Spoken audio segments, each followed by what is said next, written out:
Check 1 2 1 2. What's up, everybody? DJ Divine Justice here at the world famous Mile High DJ Supply here in Arvada, Colorado.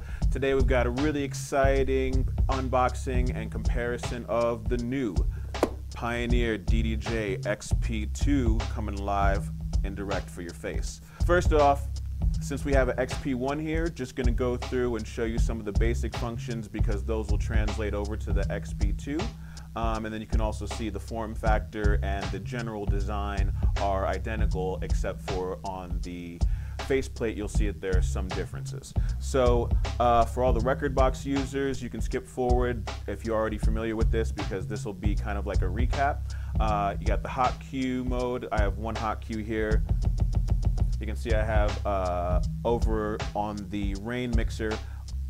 On this computer I'm running Rekordbox. Just went into the preferences, changed all the DVS, made everything work all nice and snazzy.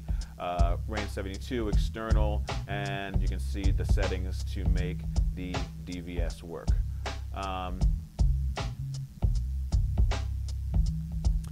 As you know, Rekordbox has 16 hot cues, so I can just go to this track, boom, just normal hot cues, and since it's doubled, you'll see that the hot cues are populating on this side. Pad effects mode.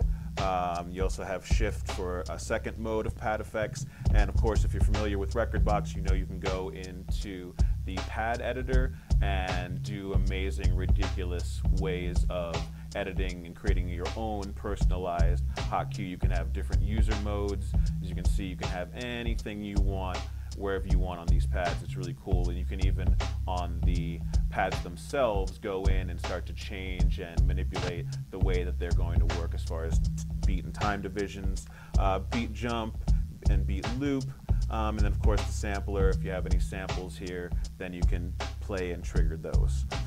So like I said, this pretty much works the exact same way as far as the looping section and the load and the browse as like the S9 and a lot of your typical DDJ Pioneer controllers. So let's go ahead, get this new one boxed up and see exactly what we're working with. So beautiful. Oh, the pads look so nice. And then of course you can see that it's Rekordbox and Serato. That's the big important thing that's coming up next. So let's see what we've got in this fresh, brand new mint. Oh man, there's nothing, never gets old.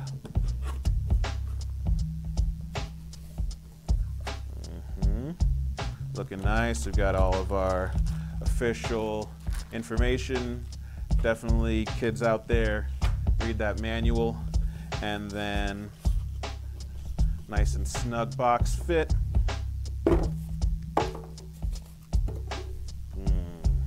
you can see it's going to fit right in there. And although this is my first time touching one, it seems as though it is quite physically identical. So the main differences I'm noticing immediately, you'll see, like I said, the form factor is the same.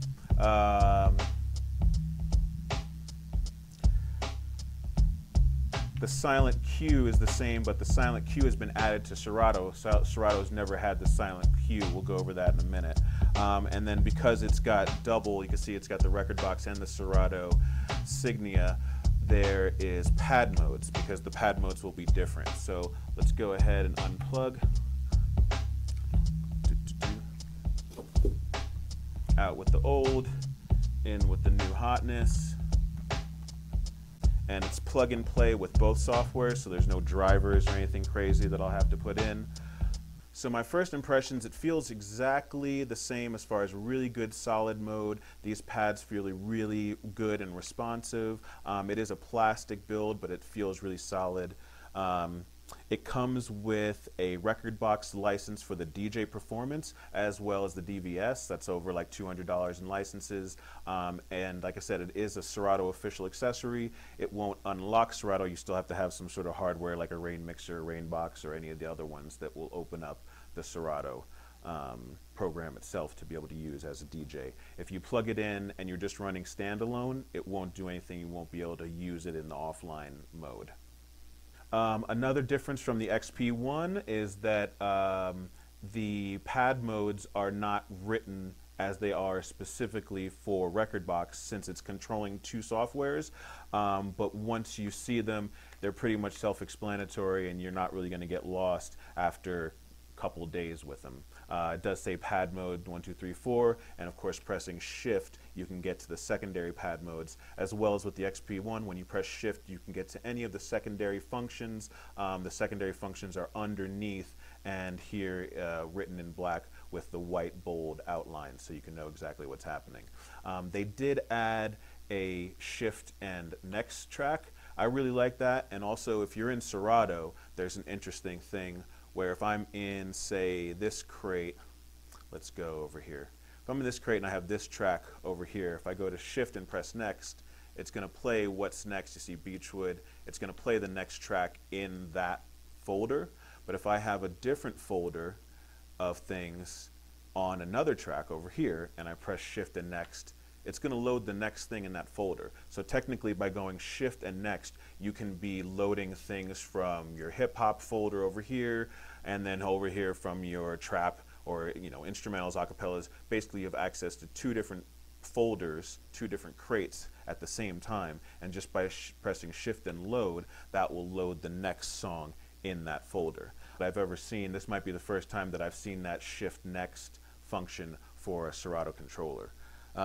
So this is kind of like a double tutorial, just in case you're thinking you're going to use this or any other MIDI controller with the Rain 72. First off, you never put your USB drives in the back ports that say Rain 12, because what happens is that when you switch over between the USB A and the USB B on the actual channel selector on the channel strip, that's changing where this controller or whatever controller you have knows where to send its signal. So I can go over here.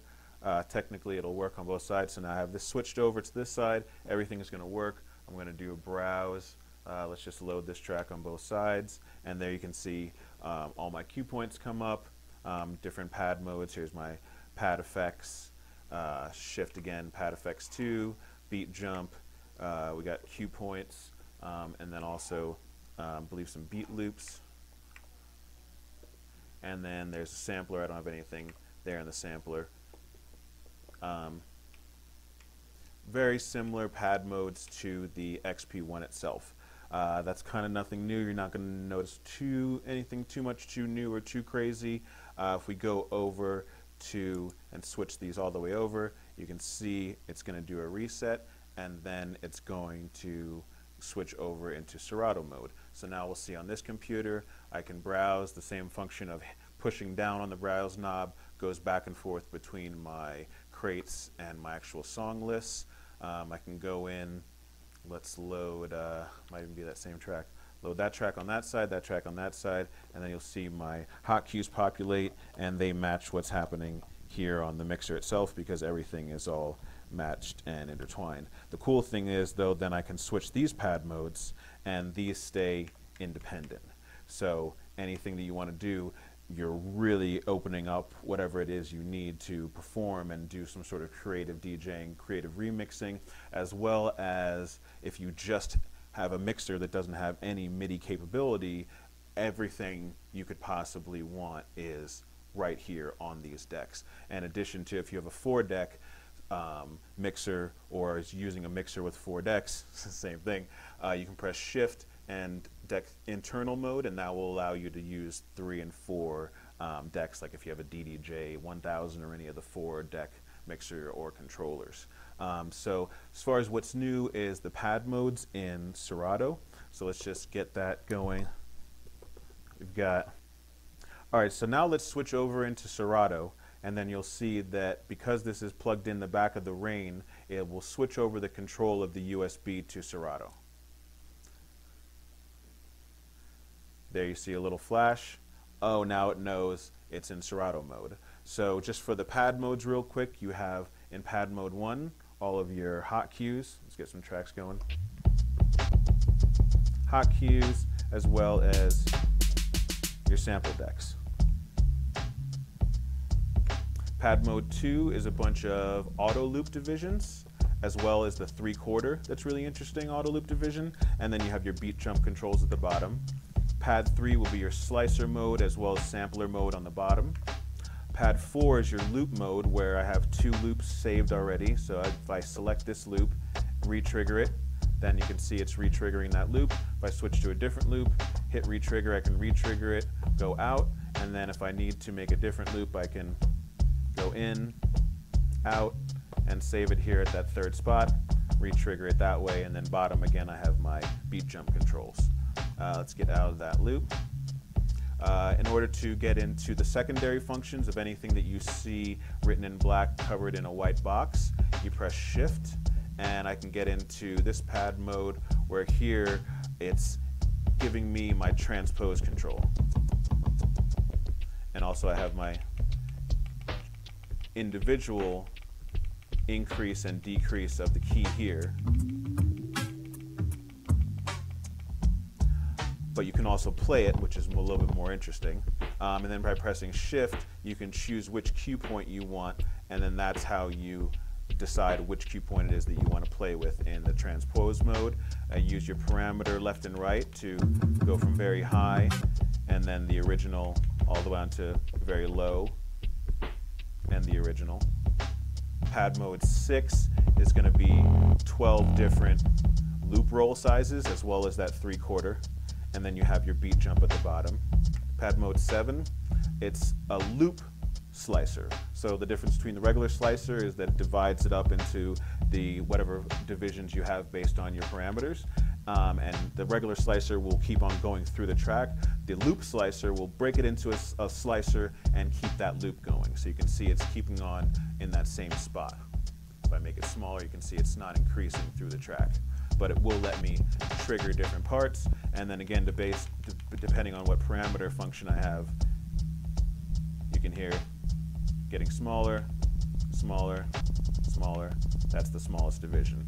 And then again, sampler at the bottom.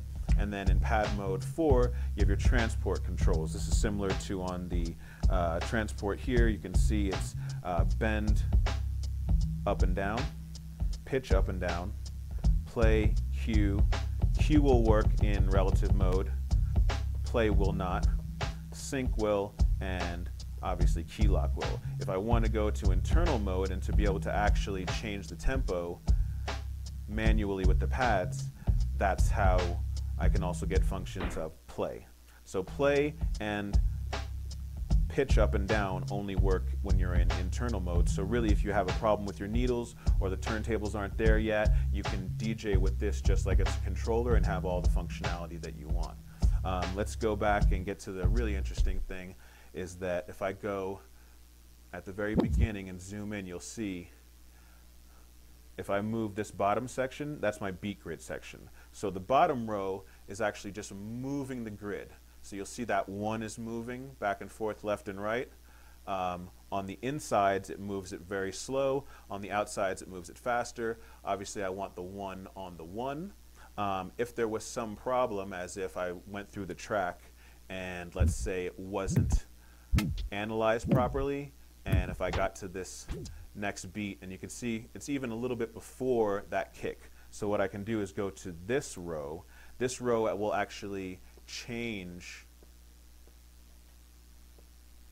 the size of the beat grid itself. So you have to think you're either just moving it because you have a proper BPM and you need to make sure that your grid 1 is on the beat, or it's wrong, or it's off slightly, and you're actually stretching or compressing the beat grid itself to make it work properly. So I did that, so now that that's even closer to the 1, any loop that I make or do anything that's beat grid related will be even more perfect and on point.